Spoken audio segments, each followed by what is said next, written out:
Recovered Addict Podcast. Dwayne, why don't you introduce yourself? And if you don't mind, just real quick, kind of give a synopsis of your addiction. Dwayne Yardman, Frank. Thanks for the intro, Jason. So Recovered Podcast, Recovered Addict Podcast. We're interested in discussing any unconscious behavior that contributes to any addiction. Right. You know, whether that addiction is to money, whether that addiction is to women, whether that addiction is to alcohol or drugs.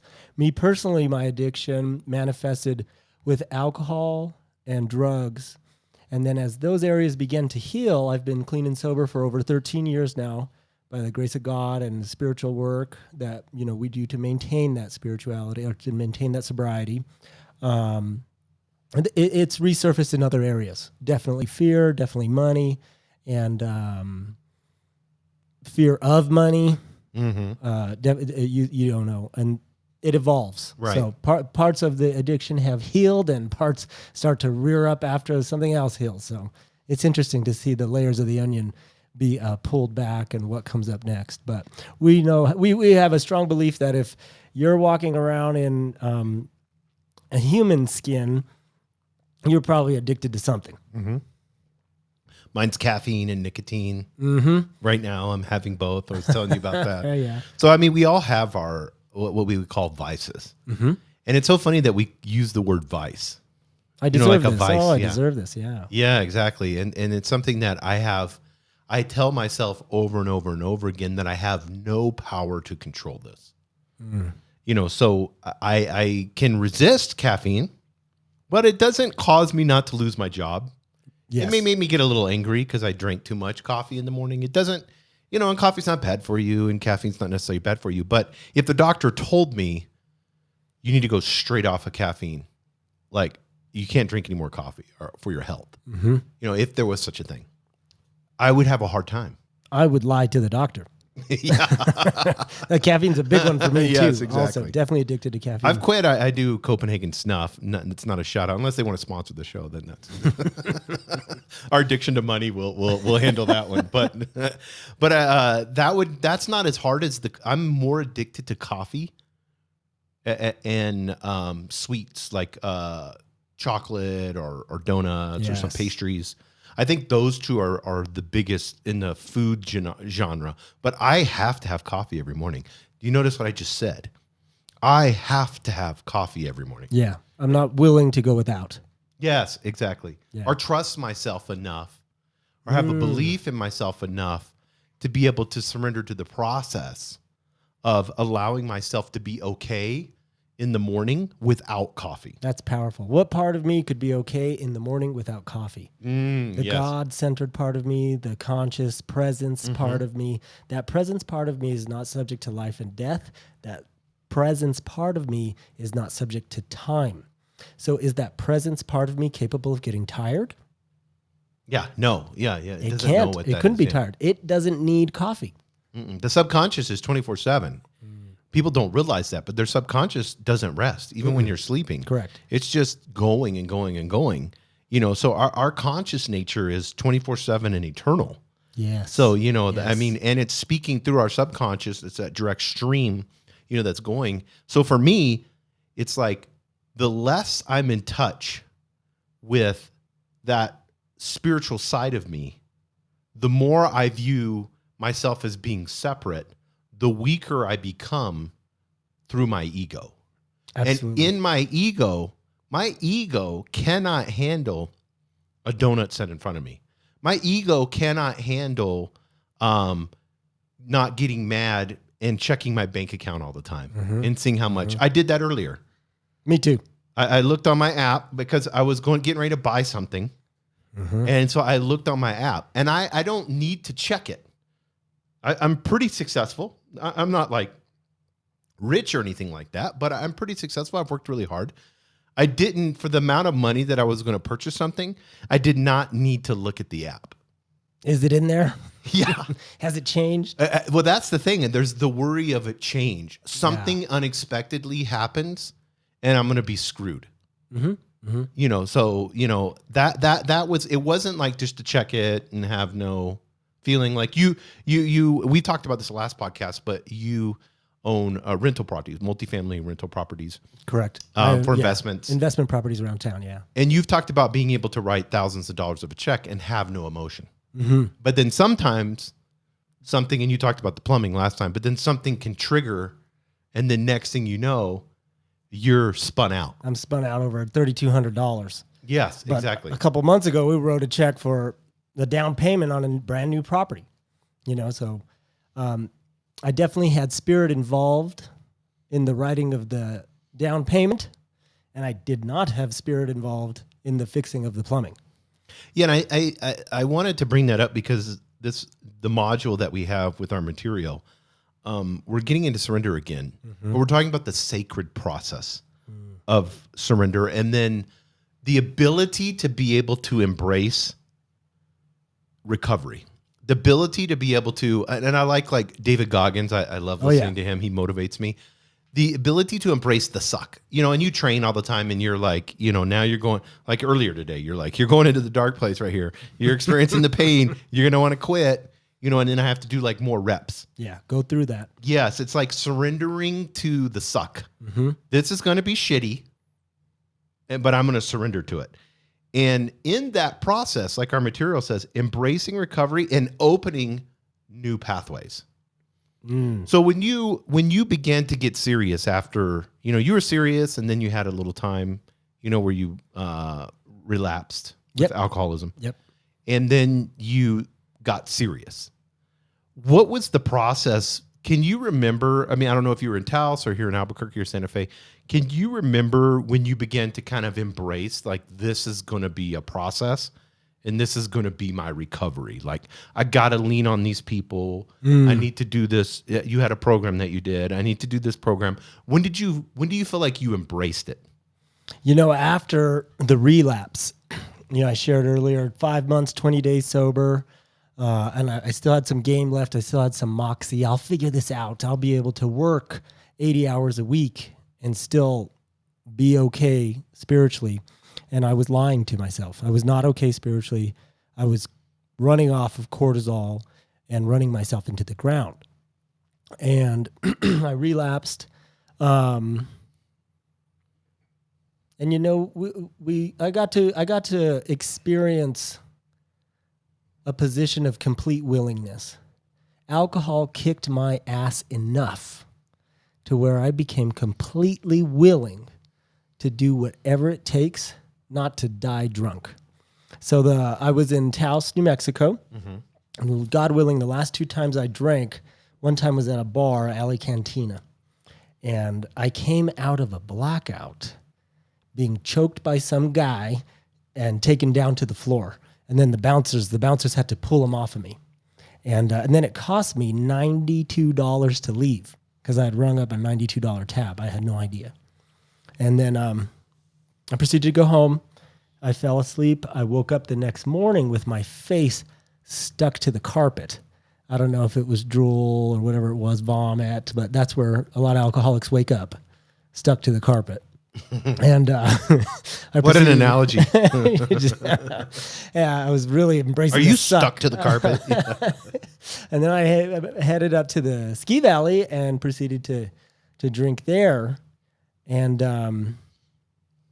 again, I'm 5'7". I drink like I'm 6'7", and I've been I was a blackout drinker from the start, blacked out, and I came out of this blackout in an ambulance coming down the Ski Valley Road.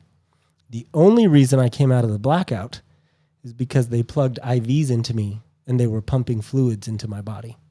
I was restrained on a gurney and I was trying to wiggle out of these restraints. I was fighting with an EMT and they had cut my pants from the pant leg all the way up to my knees, trying to bandage my knees because I was bleeding, and I was black and blue all over. I felt like I had been hit by a bus.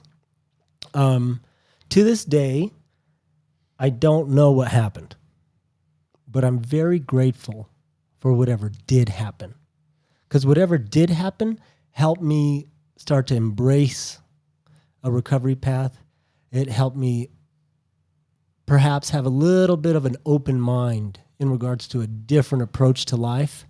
There are really big metal stairs up there at the ski valley. There are really like high balconies up there at the ski valley. There are some rough dudes up there at the ski valley. Like I said, to this day, I don't know what happened, but I'm grateful for whatever did happen. And I got down to the hospital, and this woman is just laying it on me, this nurse. She's like, you're going to die. You're going to die, honey, drinking the way you drink. You're going to die. And I'm like, I know. And I got as close to dying as I ever want to get from my alcoholism.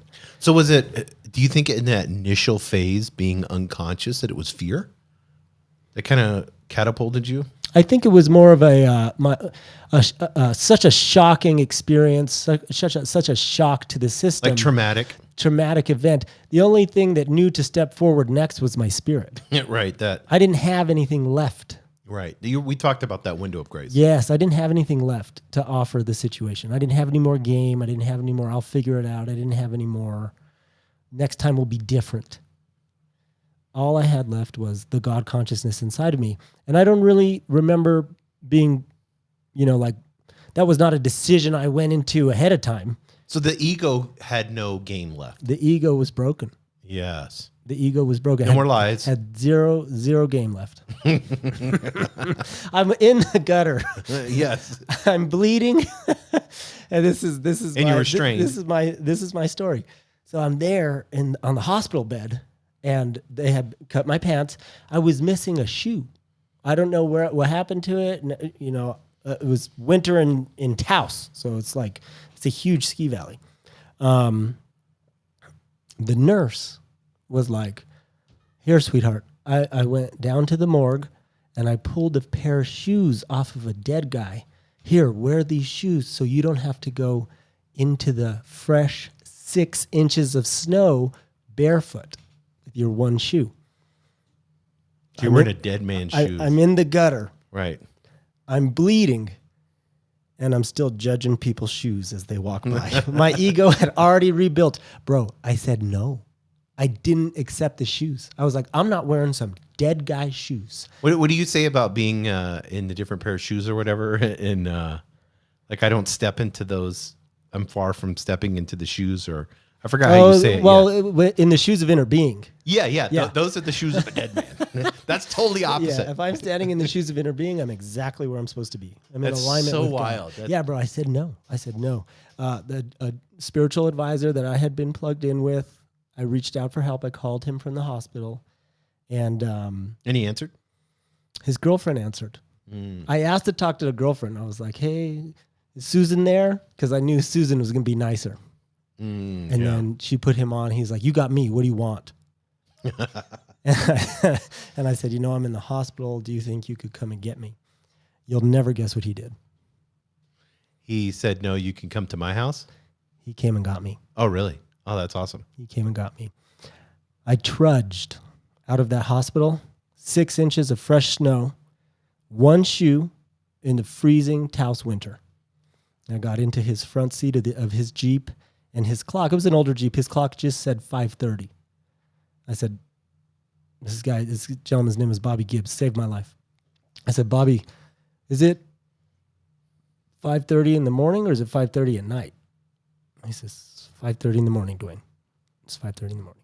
5:30 in the morning, and he came and got me. That's wild. And he reached his hand out when I was there asking for help, and he answered the call. And those are the men that were around me that offered me that window of grace to start doing something different. So not only did your higher self offer you a window of grace where God stepped in and showed you like, hey, this is that, like, your ego can't handle this anymore. This is where we're at. But then those people that you knew, those friends, those recovering addicts themselves, they came in and offered you a window of grace. Yeah, they embraced me. They embraced me. And I felt ashamed. I felt guilty. I had let them down. Oh, this worry. And if anyone's out there that has tried or attempted to to sober up and has had a slip or has gone back out and is experiencing that. It's a common experience, experiencing shame, experiencing guilt, even a nervousness to try again and re-enter program. That man saved my life. He told me, Dwayne, there's no room for shame and guilt in this deal because I don't feel shame and guilt. Well, it's so funny to me, especially with alcoholism. Like, you think that you would not relapse. Like, you're going to be one and done. Like, there's no addiction that I know of that you don't relapse. Whether it's me, having nicotine or caffeine or whatever, or me having money. I mean, you're constantly relapsing. The consequences are a lot more, whether it's drugs or alcohol, of course. When you're getting blackout drunk or drugs, that's that could be really, really bad. But if it's heroin or meth or, something like fentanyl. But whenever it comes to this idea that you think that, okay, I'm good. Like, this isn't going to happen to me again. I feel the cravings, but I'm being strong enough. I've done this for months where I've said no. Knuckled it. Yeah. But this is cool because when we're talking about the sacred process of surrendering and embracing recovery and opening new pathways, the material says as an essential cornerstone in the intricate journey of recovery, that the art of surrendering is an essential cornerstone. And I know you've talked about cornerstone before, and I think that would be interesting. Whenever you're looking at a building and something being built, that cornerstone, that is what the mason builds it off of. Correct. So you have to start with the cornerstone, and I'm not a mason, so somebody can correct us in the comments. But from what I've gathered is, and the Bible talks about having your faith is in the cornerstone. You've got to have that, and you talk about an inner being, being in the shoes of inner being, but that's the cornerstone. So the cornerstone is where you start at. It's like this is where we're going to start building a process of recovery. Yes. And the cornerstone is the surrender. Absolutely. I don't have enough to figure this out on my own. Reaching out for help, asking for assistance, admitting defeat, all these things are the same. That cornerstone, usually if I'm operating in my ego and if I'm operating in my addiction, I'm still operating unconsciously. I'm still trying to get my selfish desires met ahead of any spiritual lifestyle. So if I'm behaving in that addiction, if I'm behaving in that unconsciousness, we've talked in a previous podcast about the world of form. Yes. Then the world of form is totally my focus, is totally my drive, is totally my concentration. Platonic. Yeah, everything is. Everything. Plutonic, yeah. Everything is form. The more form, the better. And I'm obsessed with how the world of form is treating me. And if it's not, I'm pissed. If it's not treating me well. But the hard part about having my focus on world of form, especially if my identity is wrapped up in the world of form, is the world of form is very transient. Comes and goes and comes and goes. None of those things stay the same. Money comes and goes. Relationships come and go. Jobs come and go. Traffic comes and goes. Energy comes and goes. So if I am blinded by my addiction and I'm wrapped up in the world of form, any little thing can pull the rug out from underneath me. Any little thing can collapse my foundation. And basically, I'm built on sand. I do not have a cornerstone to build a strong foundation on. Have you ever been in an older car and the brakes don't work very well? Mm-hmm. Oh, That's what I feel like. Really pump hard. It's like, I'm pumping. You're praying that it works. I'm praying and I'm pumping, and it's like sometimes works, sometimes doesn't. But I mean, it's like, or you get I've had loose steering wheels, I was homeless at one time. So, to get a $500 car is a big deal. Yes. I think I paid $300 for a car and got, one of the cars, and a Mazda 323, like a little tiny 80s car, or something 70s.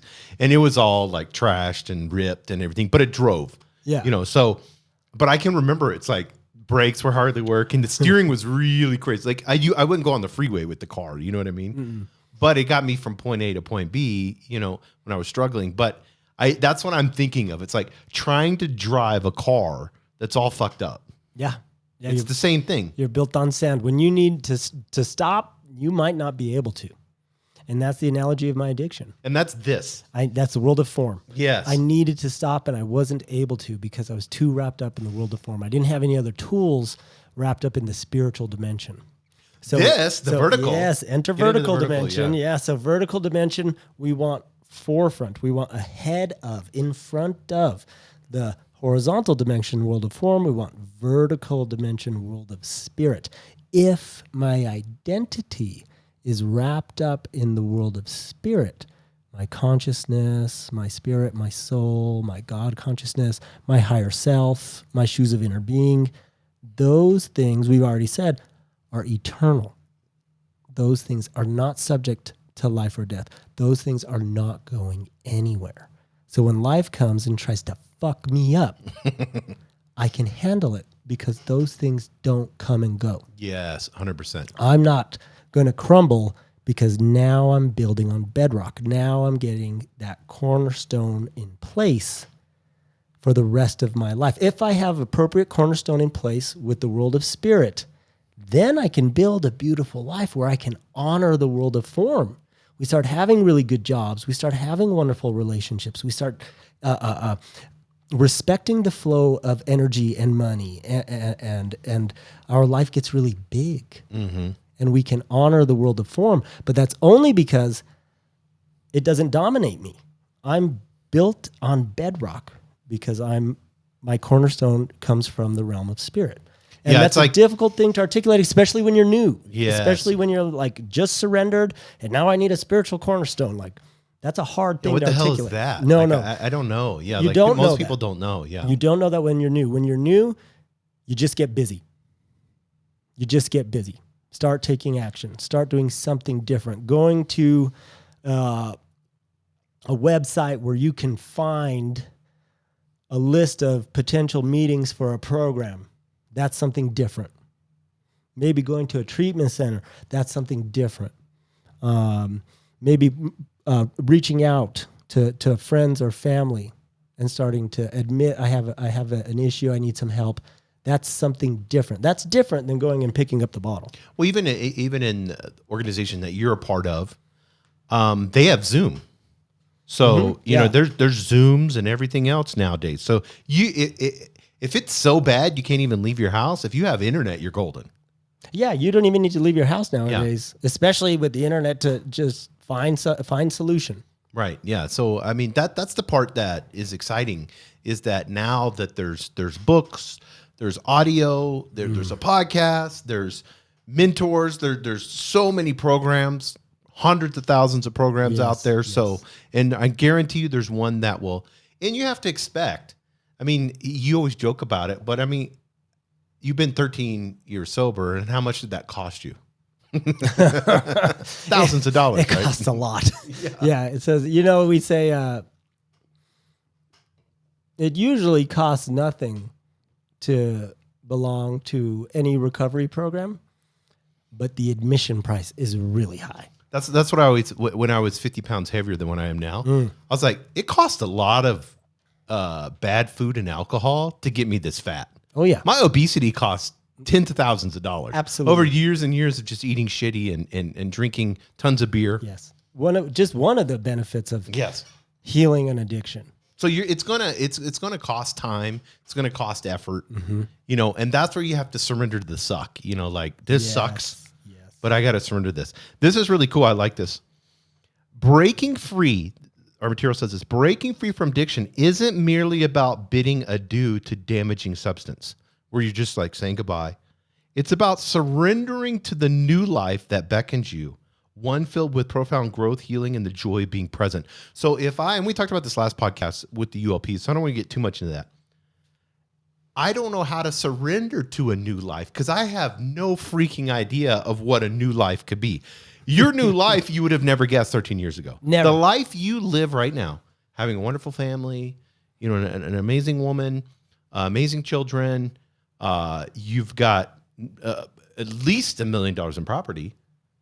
So, I mean, and you have you do multiple jobs, successful. I mean, if somebody said in 13 years, Dwayne, when you're in the hospital and you're getting offered dead pair of shoes, and that nurse comes to you and she goes, Dwayne, I'm from the, it's like Christmas Eve story or whatever, you know, and it's like, I'm from the future. And don't worry, honey, everything's going to be okay. Because in 13 years, this is what you're going to have. You would not believe her and you would have laughed at her. Exactly. I wouldn't have believed her for nothing. There's no way. 10 times out of 10, you tell me, guess how good your life's going to be 10 years from now, 13 years from now, if you follow this spiritual path, if you start trying to have vertical dimension first. 10 times out of 10, I'd sell myself short. Oh, every time. Even now. 13 years from now.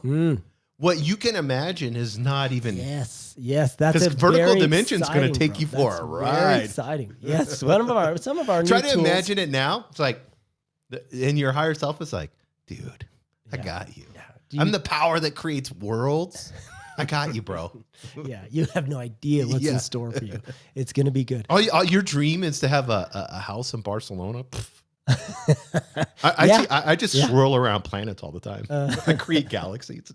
No problem. You want a rooftop villa in Barcelona? Yeah. Done. I was just talking about that this morning. That's funny. It's, manifestations in the air. It's wild. The new life, because I think this is really important. It feels like you're gambling. Like it's like, oh my God, I may, like if I get this new life, then I may be able to, if I can just get a job. I was talking to an addict a couple weeks ago, and the whole obsession, because you got to be obsessed about things because you're addicted too. So now it's like, I'm going to get addicted to this new life. That's all I know. Yeah. And that's all I know. So I've got to get my Social Security card back again. I've got to figure out my driver's license and get the interlock put in. Yeah. So I have some transportation, and then I'm going to get a job, and then that's going to solve all my problems. But what happens when people offer you a drink at the job, or offer you a joint, or say, hey, we like to go after work. We like to do this. And, here's this will help during, just take a bump of this. This will help you. Oh yeah. Focus. So how do you handle that? It's like, how do you surrender to a new life? Like surrendering to that. Like that, it seems so overwhelming. It is. It can be overwhelming. It is a difficult process for everybody. Everybody's path will be different along this surrender idea, especially with the old life into a new life. If I can have faith, there's a difference between having faith and being faithful. So if I have faith, it's like, sure, I have faith. I believe in God. I believe in something bigger than myself.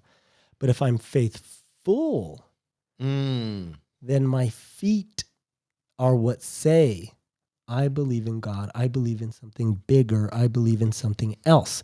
I'm acting in a manner where I know I'm going to be taken care of. I was just talking with my wife last night, and I had a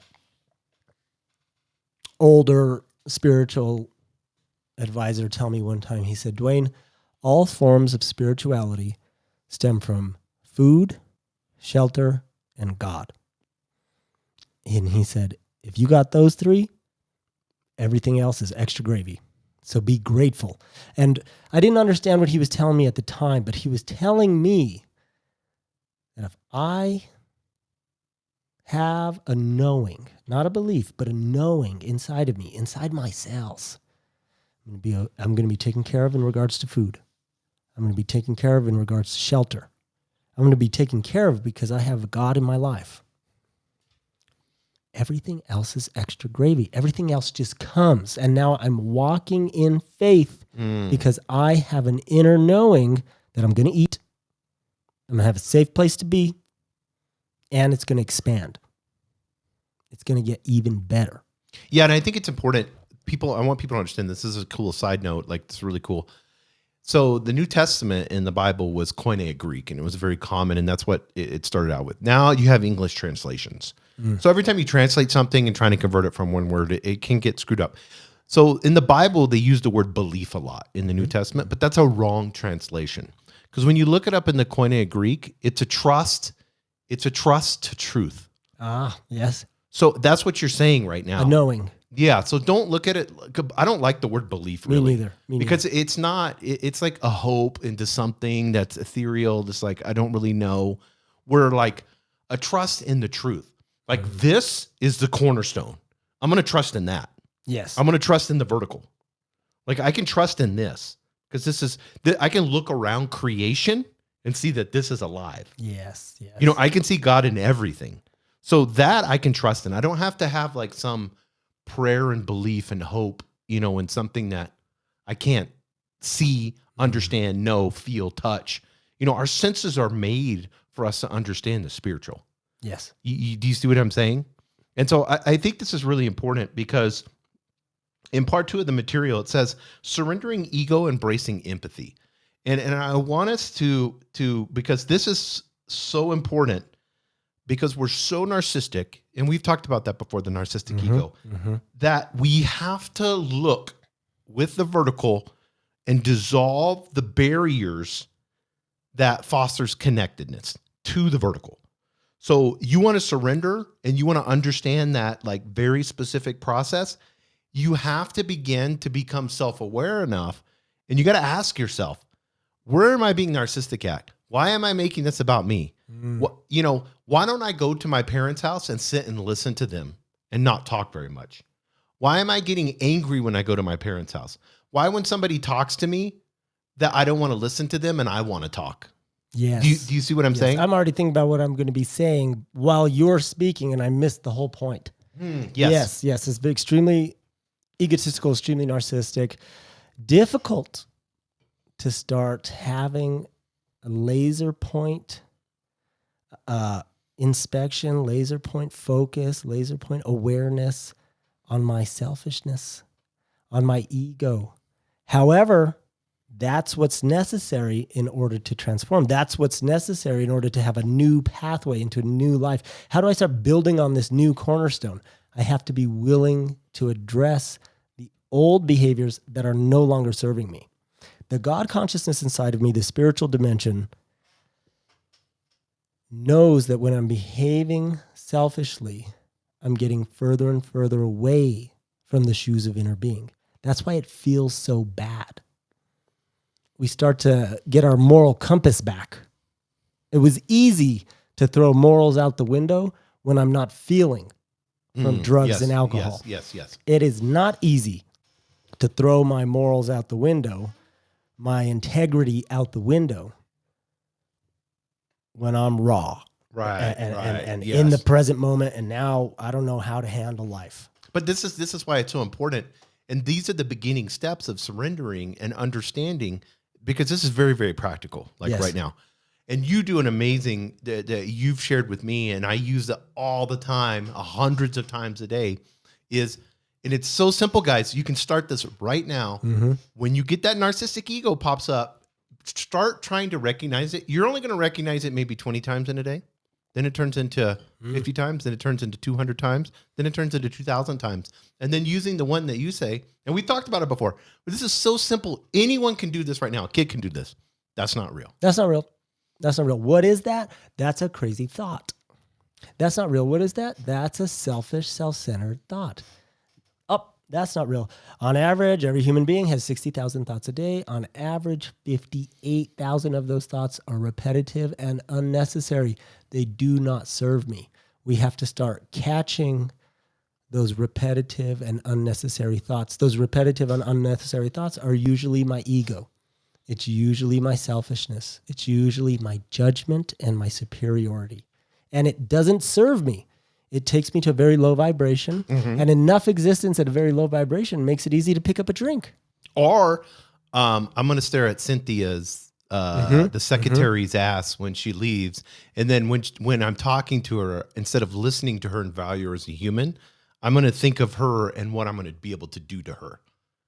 Yeah. Now your thoughts, because those aren't real, if you could catch those and be like, this is my ego wanting to conquer something or you know, not put this person on a spiritual plane where I'm equal with them, you know, and I'm going to look at their higher being and they look at mine. So if you're like, that's not real, it's hard. That's hard to do.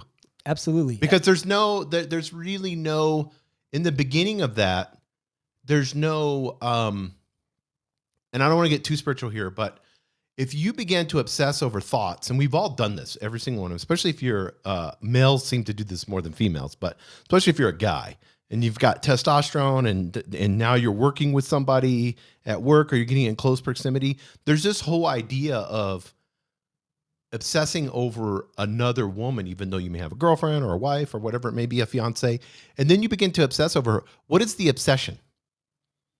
That's not real. But your ego now has control of you. And now the ego can turn around and say, yeah, this is real. Imagine this. But guess what begins to happen, especially if you have somebody that's not very conscious that you're working with. Now they're playing that out too. And especially if they're attracted to you. They can if vibrate, they're not attracted yes. to you, then you're just like a creep. and then now you get a reputation at work or you get fired. Right. So if they're attracted to you, what's going to happen? They're going to meet you at that level of vibration. And then it's just like a bottle or a needle. Yeah. The consequences are what? You lose your family. Yes. Go all the way down the rabbit hole with the crazy thought. Okay. Yes. I have a crazy thought. I'm going to, this woman is so attractive. I have to. She's just the best. I go all the way down the rabbit hole. Who's at home? My wife and my children. Go all the way down the rabbit hole. I behave in a dishonest, selfish way. Right. Narcissistic. Yeah. Narcissistic. And I take action on that selfish thought. Now I have to perpetuate the dishonesty at home. Now I have to pretend to be the man with integrity when I'm with my family. And maybe that pretending is hard for me. Maybe that pretending creates uncomfortable feelings inside of me because I'm not in alignment with shoes of inner being. Yes. Maybe it's so uncomfortable, we begin to fight. Maybe it's so uncomfortable, yes. I blame my partner for how I'm feeling because of my dishonesty, because of my unconscious behavior. Well, maybe I project onto her yes. what I have done. Now, it is so uncomfortable. Take it all the way down the rabbit hole. It's so uncomfortable. She leaves. Who does she take with her? Your family, the kids. She takes the kids. So I lost my wife and I lost my kids because of this selfish, self-centered thought that I couldn't detach from. So what's different than the bottle or the nice ass? No difference. No difference whatsoever. Both of them take me away from my inner being. Both of them take me away from my integrity. Both of them take me away from my high vibration. I know with enough experience that if I were to say yes to that bottle, it would make it easier to behave in my unconscious. It would make it easier to behave in my ego, and it would make it easier to make selfish decisions. Yes. Okay. It's like there are selfish decisions. I realize that, but now it's okay because I'm not willing to look. It's easier to look away. It's easier to turn a blind eye. It becomes an obsession. I'm obsessed about the alcohol, so I can't even see my poor behavior. And then it turns into, and this, it turns into maybe you were an alcoholic or an alcoholic, but then it turns around and turns into the woman that you're obsessing over invites you to a bar. Now you're like, well, I probably could have a chance. She invited me, so I'll just have a drink. That'll loosen things up. You're and double we'll both screwed. be drinking. Yeah. Literally. But no coming back from that. No, you're done. You stay gone for a while. But I like this in the material because it says, the aim is to bring you to the reality of the present moment, thereby eliminating the notions of grandeur and fostering an understanding of our inherent human value. It takes you, when you say that's not real, present moment, be present, Jason, be present moment, that's not real, be present. Then it begins to silence that narcissistic, crazy ego, Jason. You know what I mean? Yes. The monkey mind. It begins to silence that. Then peace begins to come back in. Very good. But if I'm addicted to the drama of not having peace, because this is the thing, and you've shared this with me before, is, and I'm this way too, being addicted to getting in trouble. Oh yeah, big time. The energetic response, the chemical reaction that takes place in my brain when I'm in trouble. I can get in trouble for doing really well. Whatever it is, I just get in trouble. I subconsciously create situations where I'm going to get in trouble because I'm addicted to the fear. I'm addicted to the fear I feel when you have it out for me, or when you don't like me, or when you want to punish me. And that's like, you really got to pull back the layers to start working at some deep-seated stuff. And women get that way with bad guys. Yes. You know, like they get addicted to the drama. Like, and I've had a good friend of mine. She was that way. She's like, why does a relationship only last 2 years or less? You know, and why am I always attracted to guys with neck tattoos and, you know, and which there's nothing against that. I have a ton of tattoos, but I'm just saying it's funny how these patterns begin to develop. And the material says this, and I think this is oneness, but in a very simple way. This step will guide you on focusing on the similarities we share with others rather than the difference bridging gaps. She has a nice ass and she doesn't. That's not, so I need to focus and obsess over the difference, the gap. Yes. That's very rare to like super beautiful people. The reason we like them, or beautiful paintings or beautiful art, is because it's rare. Like less than 1% of the population is, a 10, or a 9 or a 10. And if you are, then congratulations. And you have your own issues with that. Yeah. But ego wants to play roles in all kinds of things with that. But if you're a good looking guy, you're going to get hit on all the time. It's just part of how you handle that can turn into an addiction too. Do you know what I mean? Absolutely. And then now you've created separateness, because the separateness is the part that causes the ego to play in its playing field. You've entered the ego's football field. Yeah. You've stepped on, and the ego has a game that you can play, and it has rules, and it has other players that's going to play with you. You've stepped onto that court, that football field, the soccer field, whatever you want to call it, however you want to compare it. You've stepped into the arena now. Now you got to abide by the ego's rules and play that game. And that game is, she's separate from me. And I want that because it's separate. Not that I value her just as a human being. No. Or this guy, I don't like him and I'm judging his shoes when I have one shoe on and I was offered dead man shoes, Do you see what I'm saying? Yeah. What keeps score? The ego. Yes. What deals in degrees? He's a little spiritual. That guy's very spiritual, though. Oh, well, she's kind of skinny and cute, but actually that one over there, she's super sexy. What deals in degrees? What deals in levels? You're they're all right, but he's making over $250K a year. He's doing good. Or I could never get that guy. Yeah, I'm not good enough. I'm not. Yeah. So what deals in degrees? What deals in levels? Who keeps score? The ego. All of that is my egoic mind. The egoic mind loves it because then I'm in the mind. Then I'm thinking, separate. All of these are judgments. And the more and more I go down the rabbit hole, the crazy thoughts with my judgments, the more and more that venom has an opportunity to enter my life, and I lose myself in the world of form. We talked about the 4 steps to a resentment, and it's not the teeth of the snake that kills me. It's the venom coursing through my veins, because now I've been comparing myself to this outside person, keeping myself separate for weeks, 4 months, for years. I've had years of practice to be separate from you and everyone around me. It's a very stressful way to go through the world. It's a hard way to go through the world. We would open the session today. We were talking about David Goggins' Embrace the Suck. And one of the ways I like to say that is choose your hard. Choose your hard. It's hard to live an addicted life where I'm uncomfortable in my own skin.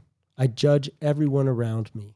I behave in fear. I don't know how to handle my emotions, and I use substances to block all that out, and I'm constantly losing things in my world. I'm losing jobs. I'm losing relationships. I'm losing self-respect. I don't even respect the person I am anymore. It's hard to live that way, and a lot of people aren't willing to live that way. They just take their life. But it's also hard to adopt responsibility and start embracing a path to recovery. And it's also hard to start recognizing my crazy selfish thoughts over and over and over and take responsibility for my crazy selfish thoughts. And then start behaving differently, start walking in faith as if I'm going to be okay, because now I have tools and a foundation to build on. It's also hard to live a spiritual lifestyle. You just have to pick your heart. 100%. Yeah. And I think whenever, like for me, I know I've gotten to the point spiritually where I know when my higher self is there and when it's not, or I have glimpses of my higher self. So I know when it's not the good Jason. Right. Like this is not a good Jason right now that's thinking this thought or doing this action or eating this donut, whatever it may be, or running through a drive-through and eating shitty food. It's like, what caused that? Why do I have a desire right in this moment? Like I told you today, I was going to get my blood work because I've been doing like the extra stuff and doing all this great things and getting blood work done and dialing things in and getting my health like perfect. Focus with your nutrition. All that. And then 2 donut stores while I'm driving. Krispy Kreme on the right, Dunkin' Donuts on the left. And I get into my monkey mind on both. I didn't stop, thank God. Yeah. You know, but it was the same scenario. And I know it's like, that's not real. That's not real. That is not the Jason that I want to be. The Jason that goes in and gets 6 Krispy Kreme donuts and then eats them in his car real fast with the chocolate, a chocolate. They have at Krispy Kreme, they have the chocolate, just chocolate milk. Those are delicious. Pure sugar. I'm just spiking my glucose, going to get diabetes. My family all died from diabetes and health issues early. My father, obesity, it's a generic thing, and it's just a separate scarcity mentality. That's all it is. I won't be able to get this. I need this now. Narcissistic ego says, I don't care about my health. I don't care how I look. I don't care about my relationships with people. I don't care about my work. All I care is satisfying this craving that I need right the fuck now. And I don't care about anything. And I'm going to do this. That's hard. Living that life is hard. It is. Because it comes with guilt and shame and depression and suicidal thoughts. It leads, like you said, you're gone. Yeah. Like if you run that rabbit hole all the way down, it leads to death. If you would have ran the rabbit hole, Dwayne probably wouldn't have been here now. Absolutely not. He wouldn't have had the life that you live now. Yeah. He would not have had that. There's no way, especially with a more in-your-face addiction like alcoholism or drug addiction. There's no such thing as recreational meth use. You know what I mean? Yeah, like exactly. if you're doing meth, you're probably addicted and you're probably all the way in. You know what I mean? There's no like or heroin, or heroin, fentanyl. any hard drugs like that. So those are more in-your-face addictions. They're blatant and they're loud, and it's like wow. Socially, they're not accepted either. Correct. So it's a little more subtle. It's a little more subtle with my addiction to sugar. Mm-hmm. It's a little more subtle. It's a lot more subtle with my addiction to fear. You know what I mean? Who doesn't have that? Who's not walking around afraid? It's a rare individual where they're walking in faith. They know they're connected to God, and in the present moment, they're okay. Above, when the literature was talking about being present and being able to tear down these old boundaries, these walls that I have built up, this old tyrannical structure of my mind. I'm tearing down these old thoughts that no longer serve me. One of our nice mantras, one of our nice tools. So a tool we've already discussed today. Yeah, is let's that's get not into real. In our material part 4 it talks about practical steps. So let's get into practical steps to surrender, and one of them is surrender prayer or mantras. So why don't you continue what you're saying right now? Perfect. So one of our mantras is that's not real. That's not real. That's a nice prompt for when the selfish, self-centered thoughts enter my mind. Another nice mantra we've been doing, I've been sharing this with my mother even recently, is thank you, God, for this moment. Thank you, God, for this moment. Thank you, God, for this moment. Thank you, God, for this moment. So if I'm interested in rebuilding the structure of my mind, what am I going to rebuild it with? I have 60,000 thoughts a day. What am I going to occupy those thoughts with? Thank you, God, for this moment is a thought. Thank you, God, for this moment is an idea. Thank you, God, for this moment is an energy. So the undercurrent of the mantra we understand is, where does all power generate from? Is God 2 weeks ago? Yes. Is God 3 months from now? Is God 2 weeks from now when I have to pay my bills? The only place my consciousness can exist is right here, right now, in this present moment. It's not subject to time. So it is not 2 weeks in the future, and it's not 4 days ago. It's just always. So if God is in the present moment, and the power I want to get connected to is in the present moment, it makes sense that I'm saying, thank you, God, for this moment. Thank you, God, for this moment. I'm really aligning myself with the power that's available to me, the power that can help me overcome an addiction. One easy mantra, especially fresh when you're raw, trying to sober up or trying to heal an addiction, is God, relieve me of this obsession. God, relieve me of this obsession. God, relieve me of this obsession. Over and over and over again. 5,000 times, 10,000 times, 50,000 times. Does not matter how many times I have to say it. I just have to say it until it's an inner knowing for me. I believe the repetition, the mantra, is powerful enough to rewire the brain. 100%. We can create new neurological synapses with the repetition. How many times did Michael Jordan have to shoot a free throw before it was just second nature? Yeah, I used to train salespeople, and we used to do word tracks. And it's just practicing them over and over and over again. Or when I was in the military. Yes, It's because you're going to, and this is so good, because in the military we used to always say, when shit hits the fan, you're going to fall to your lowest level of training. So if you have a high level of training, when the shit hits the fan, it's just going to be on like, you're just going to be on like just cruise autopilot. control. Yeah, Yes. autopilot. Just boom, boom, boom. Exactly. So whether it's a mantra, and we're going to get into the practical steps to surrender next podcast, and then we're going to talk about embracing treatment opportunities and embracing community and what that looks like. But I think this is really important because I want to help people. Maybe you're a Christian, maybe you're Muslim, maybe we don't care. Like whatever your religious, whatever you go towards, if it helps you to put a mat out and pray towards the east or whatever it may be, maybe you're into mindfulness meditation. But a good one is the serenity prayer. And if you have to say the serenity prayer 500 times a day to get your mind kicked back into gear, praying. How many times? Not only do you do mantras, but you pray too. All day long. We prayed right before the podcast. You always pray before the podcast. Yeah, we like to open with prayer. We always say we'd like to open the door for God first. I love that. Allow God into the situation first. That's a prayer. These are simultaneous. And now it's kind of beautiful because you're doing a couple things at once. You're having a relationship with the God consciousness inside of you. My ego, over time, God willing, starts to be a little more submissive to the vertical dimension, letting God come in forefront. And I'm also thinking. I'm very interested in having how many positive thoughts a day do I need to have to live a good life if I have 60,000? Could I hit 60,000? Yeah, exactly. Put perfection in the forefront and head in that direction. Right. And so we're simultaneously praying, we're simultaneously thinking, we're simultaneously rewiring the brain, and we're simultaneously conditioning the ego to be more and more submissive to my spirit. It's a hell of a deal. We're doing all of that at the same time. Navajo, ancient or famous Navajo saying, every step can be a prayer. Every step can be a prayer. I actually start walking my prayers. I was having a big issue. I had an ex-fiance who left, and my ego just was so wrapped up, and my identity was so wrapped up in this relationship.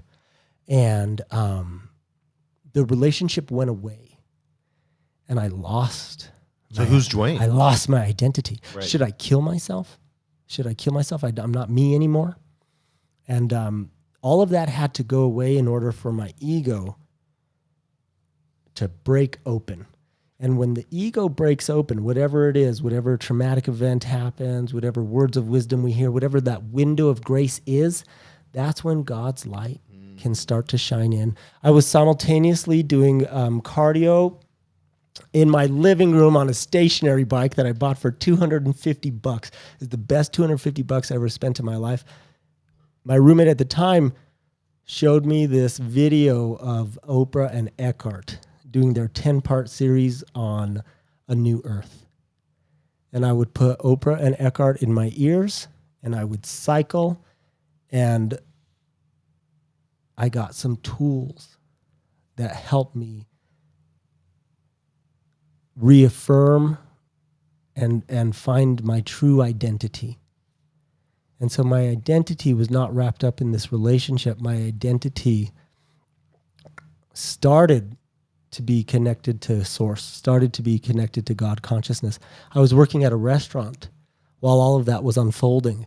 And I would walk around that restaurant and I would say, I'm only whole and complete in this moment. I'm only whole and complete in this moment. I was praying and I was using a mantra and I was rewiring my brain and I was starting to connect to source all at the same time. And that's how I walked around at work. And that catalyst of the relationship going away led to that moment. It had to go away. I want to get into something before we wrap it up, that so people understand is we are not professionals. We're not medical professionals. Like there's treatments, and we always encourage people to go. There's thousands of programs. There's help. There's Zoom classes. We talked about that earlier. But I want people to understand that, so don't take this as medical advice. Don't take this as anything. All we're doing is just opening up and sharing each of our journeys. Yes. About what is going on. Do you have anything before we go? Because I think this is really important. How before we wrap it up, just quickly, Dwayne, how important was it for you to get plugged in with a community or a group or something? I would not be here if I didn't. I would have died drunk. It takes experience to understand that wisdom is collective. And together, we can make a better decision every time than I can make alone, especially if I'm just lost in my ego. That's good. Yes. So without a recovery program, without a group or support, without people guiding me, there's no way I'd be sitting here today. So I'm eternally grateful because it saved my life.